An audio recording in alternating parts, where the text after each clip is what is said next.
The head server at one of the most expensive restaurants in West Hollywood walked up to a man sitting alone at table 7 and told him, as gently as she could manage, that the table required a reservation, and that the reservation for table 7 that evening belonged to someone else, and that she was going to need to ask him to move. Not because he had been rude, not because he had caused a problem, because the chef had seen him from the kitchen pass and had made a decision in approximately 4 seconds. Gray jacket, dark jeans, no party, no one waiting, no one who had called ahead. The man said, "Of course. I'm sorry. Where would you like me to go?" She told him the bar had seating available. He said, "That works. Thank you." He picked up his jacket and followed her to the bar without a word of complaint, without a sideways look at the room, without a single gesture that communicated anything other than, "This is fine. I understand. Lead the way." The head server's name was Nina Okafor. She had been at Valence for 4 years. She had escorted people from tables before. She had never felt the way she felt walking a man to the bar seat who had said "of course" and "thank you" and "that works." She did not know why she felt it until 40 minutes later, when a man in a suit came in through the front door, looked around the room, and walked directly to the bar. He sat down next to the man in the gray jacket. He said, loud enough for Nina to hear from 6 feet away, "Sorry I'm late." Traffic on Sunset was, the man in the gray jacket said, "Don't worry about it." The man in the suit said, "Have you been here long?" He said, "About 40 minutes." The man in the suit looked at the bar stool. He said, "They put you at the bar?" He said, "It's fine." The man in the suit was not an agent or a publicist or a studio executive in the usual sense, though he had been all 3 at various points. He was a man named Lawrence Chu, who had known Keanu Reeves for 16 years, and who had, in those 16 years, developed the specific quality of someone who has watched a person be treated in certain ways long enough to know what those ways are, and to have a particular response when they recur. He said, quietly, "Who put you here?" The man in the gray jacket said, "It's fine, Lawrence." Lawrence looked at the room. He looked at the kitchen pass. He said, very quietly and with complete calm, "I'd like to speak to the chef." What happened in the next 2 hours is the reason Nina Okafor went home that night, sat on her couch, and did not turn on her television for a long time. There is a restaurant on Melrose Avenue in West Hollywood, California, called Valence. 14 tables, a chef's counter that seats 6, a bar with 8 stools along the north wall, and a kitchen that is separated from the dining room by a pass-through and a sheet of tempered glass. The kind of design that lets the dining room see the kitchen as theater without the kitchen sound entering the room. The menu changes weekly. There is no printed price list. The evening selections are delivered verbally by the server, with the cost of each course stated in the same tone as the ingredients, the way you state a fact rather than a number. The tasting menu is 9 courses and runs, with the wine pairing that the sommelier designs for each evening's menu, to $920 per person. Tables at Valence require a reservation made no less than 3 weeks in advance. For certain tables, table 4 by the window, table 7 in the corner alcove, the chef's counter, the wait is longer. 8 weeks for table 7. 11 weeks for the counter, which seats 6, and which the chef occasionally joins for the final 2 courses if the evening service has gone well enough. The restaurant had been open for 6 years. It had received recognition that, in the industry, constitutes a form of irreversibility, the kind of recognition that means you are no longer building a reputation, but maintaining one, which is its own kind of pressure and its own kind of trap. The dining room on a Tuesday evening in October held the kind of quiet that expensive rooms hold. Not the quiet of absence, but the quiet of money choosing to be comfortable. The soft percussion of a room that has decided it deserves exactly this and is settling into the deserving. Keanu Reeves had walked in at 7:40. He had come from a meeting that had run long in a building 2 blocks north, and he had walked past Valence 3 times in the past year without going in, and on this particular Tuesday, he had decided that the walking past was finished. He had pulled open the door and gone to the host's stand and said he did not have a reservation, but was wondering if there was a table available. The host, a young man named Declan who was 6 months in and still learning the room's particular grammar, had looked at the book and found, as he had expected to find on a Tuesday evening, several tables held for reservations that had not yet arrived, and a small number that were available for walk-ins. He had found one. Table 7 was booked at 9:00. It was 7:40. An hour and 20 minutes was, technically, enough time for a meal at Valence, though not for the full tasting menu. He had seated the man in the gray jacket at table 7 and gone to tell Nina. Nina had come from the service station, looked at the man at table 7, and gone to the kitchen to inform the chef that she had a walk-in at a reserved table with a 9:00 commitment. The chef had come to the pass. He had looked. He had made his assessment in 4 seconds and returned to the kitchen and told Nina to move him to the bar. Duard Renault had been the executive chef and owner of Valence for 6 years. Before Valence, he had been the executive chef of 2 other restaurants, one in San Francisco that had opened to significant attention and closed after 3 years for reasons that were listed in the trade coverage as financial, but that were, in Duard's private accounting, more complicated than that. One in Chicago before that, where he had been for 4 years, and where the reputation he had built had been enough to get him the San Francisco opportunity, which he had taken too quickly, in the flush of recognition, before he had fully understood what the recognition was for, and whether he was ready for what came with it. He had come to Los Angeles at 41, which is not the age at which most chefs open their defining restaurant, and which had given him a quality that people who worked for him described in the same words. He was not casual about anything.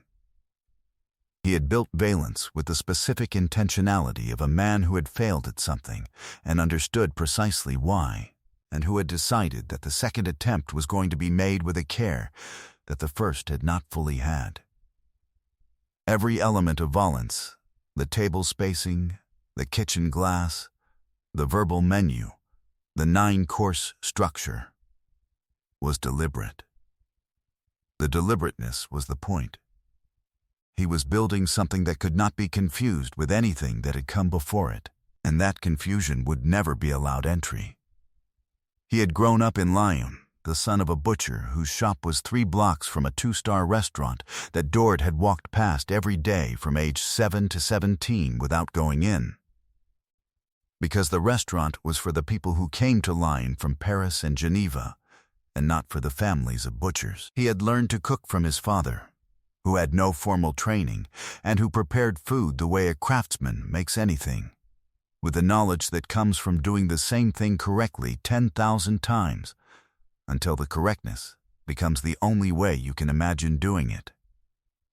He had left Lyon at 17 for culinary school in Paris, which was the beginning of the long process of learning that what he had learned from his father was the foundation, and that the school was building on top of it, and that the school's building was sometimes more important and sometimes less important than the foundation, depending on what the moment required. What he had brought from Lyon to Paris, and from Paris to Chicago, and from Chicago to San Francisco, and from San Francisco to Los Angeles, was this: a bone-deep belief that a restaurant is a work of art, and that a work of art has the right to determine its own terms of admission.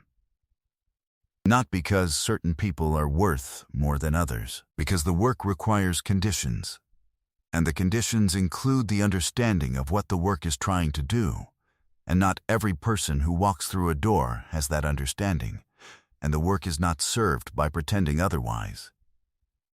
This belief had made him a remarkable chef. The tasting menu at Valence was by the account of people who had eaten widely and well. One of the 12 or 15 finest dining experiences available in Southern California. The care was real. The intention was real. The deliberateness that had rebuilt his career after San Francisco was real. It had also made him, over 6 years, increasingly unable to see the difference between protecting the work and protecting himself from the discomfort of the unexpected. He looked at the man at table 7. Gray jacket, dark jeans, arrived alone, no reservation, and what he saw was a disruption to the room he had built. Not a person, a disruption. He told Nina to move him. And Nina walked across the dining room with the specific feeling of someone who has been asked to do something she can do and cannot quite bring herself to call wrong. Nina Okafor had been at Valence for 4 years, which made her the longest tenured front-of-house staff member and the de facto institutional memory of the dining room. She had come to Los Angeles from Atlanta at 25 with a hospitality management degree from Georgia State, and the particular ambition of someone who has grown up watching the service industry from the outside. Her mother had been a hotel housekeeper for 19 years. Her aunt had worked the counter at a diner on Peachtree for 22. And who has understood something about the work from that vantage that the people who enter it from above do not always understand? That hospitality, done correctly, is one of the few professions where the quality of your attention is the product, and that attention given differently to different people based on what they look like is not hospitality at all, but its shadow. She had known this before she could have articulated it. She had articulated it to herself over 4 years at Valence, with increasing precision and increasing discomfort. She had seen the chef's decision at the pass, and had understood what it was based on, and had walked across the dining room with the specific weight of someone carrying a thing they know is not right, but do not yet have the language, or the position, or the moment to say so. She had asked the man to move. He had said, "Of course, thank you, that works." She had walked him to the bar.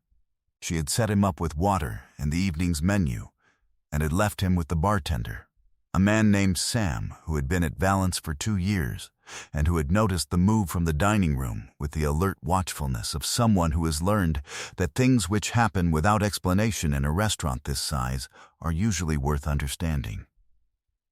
Sam had asked the man in the gray jacket what he would like. He had ordered a glass of the burgundy that Sam had suggested and a selection from the bar menu, not the full tasting, the abbreviated bar menu that existed for guests who were eating at the bar, the lesser version.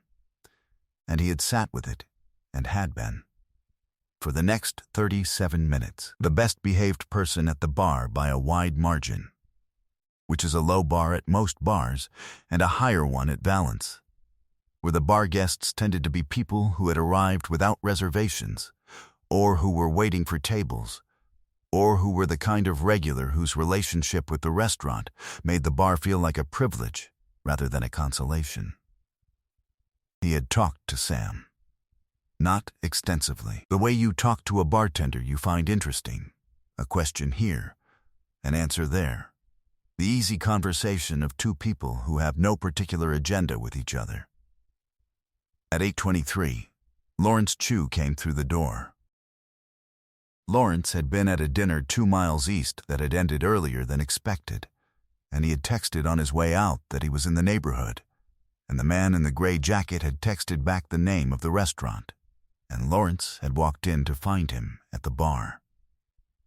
Lawrence Chu was, in the relevant sense, someone for whom a restaurant like Valence was a regular environment, someone who knew the difference between a $900 tasting menu and a $700 one, who had relationships with enough people in the dining culture of Los Angeles to understand the geography of its rooms, who could read, in approximately 4 seconds, the fact that his friend had been seated at the bar without a full tasting menu and had been sat there from the dining room. and that the reasons for this were not about capacity. He said, "Who put you here?" The man in the gray jacket said, "It's fine, Lawrence." Lawrence looked at the pass. He looked at the room. He looked at the bar stool. He said, "I'd like to speak to the chef." The man in the gray jacket said, "I'd rather you didn't." Lawrence said, "I know." He said it the way someone says "I know" when they mean "I heard you, and I am going to do the thing anyway," because some things are not about your preference for how they are handled. He asked Sam to let the chef know that a guest at the bar would like a moment of his time. He asked it in the register of someone who was not making a request that could be declined, which is a different register from the polite request, and which Sam recognized and responded to by going immediately to the kitchen. The man in the gray jacket looked at his wine. He said, "This is a good Burgundy." Lawrence said, "I'm glad." He said, "The bar menu is actually quite good." Lawrence said, "I'm sure it is." He said, "You don't need to do this." Lawrence said, "I know that too." Duard Renault came out of the kitchen 3 minutes later. He was wearing his whites, the kind with a small embroidered name at the left chest that is the chef's uniform in a restaurant of this caliber. He came through the service door with the specific purposeful calm of someone who runs a kitchen at full service and has stepped out of it on a Tuesday evening to address something in the dining room, which is not something he would do without a reason. Lawrence introduced himself by name. He said he was a friend of the gentleman at the bar. He said the gentleman had been moved from a table in the dining room without an explanation he had found adequate, and that he wanted to understand the reason. Duard looked at the man in the gray jacket. The man in the gray jacket was looking at his wine. Duard said, "The table had a reservation." Lawrence said, "Yes, at 9:00. He was here at 7:40. He was seated and then moved. I'm asking what the reason was." Duard looked at the room. He looked at the pass. He looked at the bar. He said, "We maintain standards about the dining room that I don't always have the opportunity to explain at the moment they're applied." Lawrence said, "I understand that." He said it in a way that made clear he did not accept it. He said, "I've eaten at Valence 3 times. I've recommended it to people who have eaten here a combined 11 times. The food is extraordinary. I say that without qualification. And what happened to my friend this evening is not consistent with a restaurant that understands what its own reputation is built on." Duard looked at the man in the gray jacket for a long moment. The man in the gray jacket looked up from the wine. He said to Duard, directly and without heat, "I don't need an apology. I had a nice time at the bar. The Burgundy is very good. But I would appreciate knowing, was there something about the way I arrived that made the table feel wrong to you? Because if there was something I did, I'd genuinely like to know." Duard looked at him. The question was genuine. He could hear that it was genuine. He had heard a lot of questions in a lot of rooms over 24 years of professional kitchens, and he knew the difference between a question asked to score a point and a question asked because the person wanted the answer. He said, "No, there was nothing you did." He said it, and then he heard it, and the 2 seconds between saying it and hearing it were the 2 seconds in which Duard Renault understood, with the particular clarity of a thing that has been true for a long time and has just been said aloud for the first time, what the reason had actually been. Nothing the man had done. What he was wearing. The fact that he had arrived alone. The fact that he had not called 3 weeks ahead. The 4-second assessment from the pass. The decision made before any conversation had happened. He stood at the bar of his own restaurant in his embroidered whites, and he heard what he had just said and what it meant, and he was quiet for a moment, that was long enough to be the real kind of quiet. He said, "Would you like to come back to the dining room?" The man in the gray jacket looked at him. He said, "I think I'll finish the burgundy here, if that's all right." He said it without malice, without performance, just the honest preference of someone who has been somewhere for 40 minutes and has made it his own and does not need to make a point by moving. Duard said, "Of course." He said, "The bar menu tonight, the 4th course, the mushroom preparation. Tell Sam I said to bring it." He said, "That's kind. Thank you." Duard nodded once. He went back to the kitchen. Nina Okafor was at the service station when Duard came back through the service door. He stopped. He said, "The man at the bar." She looked up. He said, "What did you think when I told you to move him?" She was quiet for a moment. He said, "I want the honest answer." She said, "I thought you had made a decision based on what he looked like." He said, "Yes," she said, "and I didn't know how to say that." He said, "Yes." He stood there for a moment. He said, "In 4 years, you've never pushed back on something like that." She said, "No." He said, "Why?" She said, "Because I didn't know what it would cost me." He looked at her. He said, "What do you think it would have cost you?" She said, "I didn't know. That was the problem." He was quiet for a moment. He said, "For the record, if you had said something this evening, before I sent you to the table, it would not have cost you anything." She said, "I didn't know that." He said, "I know." He said, "I'm telling you now." He went back into the kitchen. The service continued. The dining room turned its tables. The mushroom preparation went to the bar, and Sam set it in front of the man in the gray jacket, who looked at it and looked at Sam and said nothing, which was the right response to a thing that had been done with grace and did not need comment. At 9:40, Lawrence paid the bar bill, and they left together. The man in the gray jacket held the door for a couple coming in. The man in a suit, the woman in a dress the color of burgundy wine, people who had called 3 weeks ahead and stepped out into the October air on Melrose Avenue and did not say anything about the evening until Lawrence said, "Are you all right?" He said, "I had a very good glass of wine and a mushroom course I wasn't expecting. I'm fine." Lawrence said, "I know you're fine." He said, "Then why are you asking?" Lawrence said, "Because you shouldn't have been at the bar." He said, "No, but I was. And it was a good bar." They walked toward the parking structure on Santa Monica Boulevard. The night had the particular quality of October in Los Angeles, which is the quality of summer finally releasing its hold. The air carrying for the first time in months the suggestion of something cooler coming. He said, after a moment, he came out.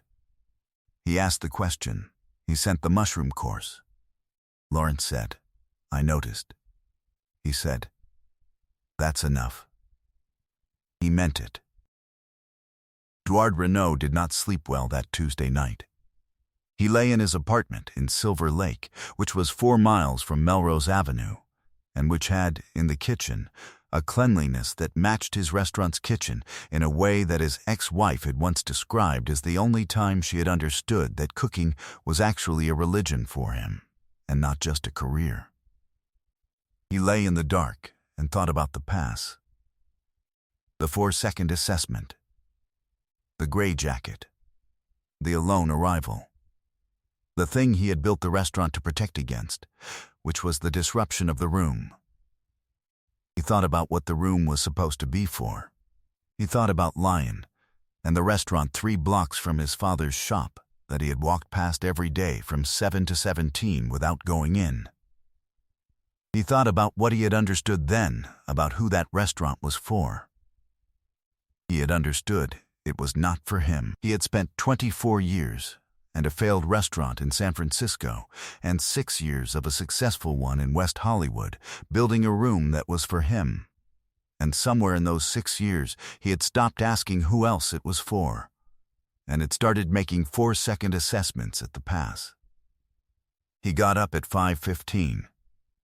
He made coffee. He sat at the kitchen table. He called Nina at 7:30. She answered on the second ring, the way people answer when they have been awake for a while and have been half expecting the call. He said, "I want to change something in how we operate. I want your input on what it should look like." She said, "Okay." He said, "Walk-in policy. Assessment criteria at the host stand. What the pass is and is not for. I want to look at all of it." She said, "I've had some thoughts about that." He said, "I figured." He said, "Can you come in an hour early on Thursday, before service?" She said, "Yes." The conversation they had on Thursday morning lasted 45 minutes. What came out of it was a revision to the walk-in policy, not an elimination, because the reservation system was real and the commitments to reservation holders were real, but a clarification of the criteria that governed walk-in seating and a specific prohibition on assessments made at the pass that did not have a logistical basis, not the close, not the arrival configuration, not the 4 seconds, the book, and the book only. Doard wrote it himself. He put it in the staff manual. He read it aloud at the next full staff meeting, in the plain, even voice he used when something was not a suggestion. He said, "This is what the pass is for. Logistics, timing, table commitments. That is all. If you see me using it for anything else, I want you to tell me." The kitchen staff exchanged a look that Nina, standing at the edge of the room, clocked and stored. Declan, the host, asked what should happen if a walk-in couldn't be accommodated in the dining room at all, if the book was simply full. Doard said, "Then we'd tell them the truth. The book is full. We offer the bar if they'd like. We never move a person from a table they are already sitting at based on something other than the book." Declan said, "What if the chef?" Doard said, "The chef is telling you now. This is the policy." Sam, the bartender, left Valence 8 months later to open a bar program at a new restaurant in Culver City. He gave Doard 3 weeks' notice and told him it had been the best 2 years of his career and that he had learned more about how to read a room at Valence than anywhere else he had worked. Doard asked him what he was most proud of from the 2 years. Sam said the mushroom course on a Tuesday in October, without explaining further, and Doard had looked at him and nodded and said, "Good answer." Nina Okafor was promoted to assistant general manager 14 months after the Thursday morning conversation. The promotion had been coming. She had been effectively doing the role for a year. In the way that people earn titles by doing the work before the title follows, and Doard told her when he offered it that he should have given it to her sooner and that he was sorry for the delay, and she said she appreciated that, and they moved on. She wrote a note to herself the night of the promotion. Not in a journal. She was not someone who kept a journal. On a piece of paper that she folded and put in the inside pocket of the jacket she wore on the night of important occasions. The note said, 4 years before I said the thing I knew. Learn that faster next time. She has read it twice since. Valence received, in the spring of the following year, a review from a writer for a publications whose opinion the industry in Los Angeles treats as close to definitive. The review was, overall, extremely positive. It called the tasting menu one of the finest in the city, the wine program distinguished, the kitchen's technique remarkable. It called the service, specifically, warm in a way that fine dining restaurants often fail to be, attentive without being performative, present without intruding, the kind of warmth that suggests the people providing it actually want you there. Doard read that line 4 times. He posted it in the kitchen above the pass. The man in the gray jacket came back to Valence 11 months after the Tuesday in October. He called 3 weeks ahead. He had a reservation. Table 7 in the corner alcove. He came with 2 people, a quiet dinner that ran 3 hours, the full 9-course menu, the wine pairing. He did not introduce himself to Dord. He did not send word from the table. At the end of the evening, Dord sent a course that was not on the menu. A small thing, a single preparation. Something he had been working on, and that was not ready to be on the menu, but that was ready to be tasted by someone who would understand it. The message that came back through Nina was brief. She read it to Dord at the pass at the end of service. It said, "The pass-through course was the best thing I've eaten in a year. Thank you." Dord stood at the pass for a moment. He said, "Tell him I said it's almost ready." He went back to the kitchen. I keep thinking about the 4 seconds. Not the 4 seconds it took Dord to make the decision. That is the obvious thing to think about. The thing the title is built around. The thing that drives 40 minutes of story. I think about it, and I find it comprehensible in the way that the things we are most ashamed of are sometimes comprehensible. He was protecting something. The thing he was protecting was real. He was just protecting it in the wrong direction. The thing I keep returning to is the 4 seconds on the other side. The moment at the bar, when Dord said there was nothing you did, and then heard himself say it. 2 seconds between the sighing and the hearing. The moment when a thing that has been true for a long time is suddenly also spoken, and the speaking changes its weight.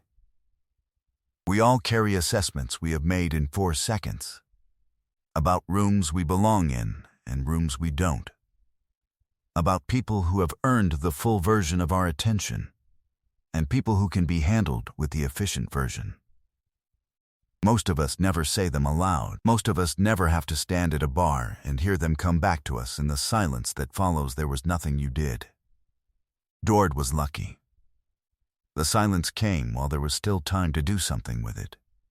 I wonder sometimes how many 4-second assessments I have made that I never had to hear back, that I carried as instinct and never examined as assumption, that nobody asked me to account for, so I didn't. I don't have a clean answer to that. I suspect it's a number worth knowing. This story is fictional, inspired by Keanu Reeves's well-known patience with the spaces that make assumptions about him, and the grace with which he has always allowed those assumptions to correct themselves. Drop a comment and tell me what stayed with you, the moment that kept coming back. Share this with someone who might need to hear it today. Subscribe if you want more stories like this one. See you in the next one.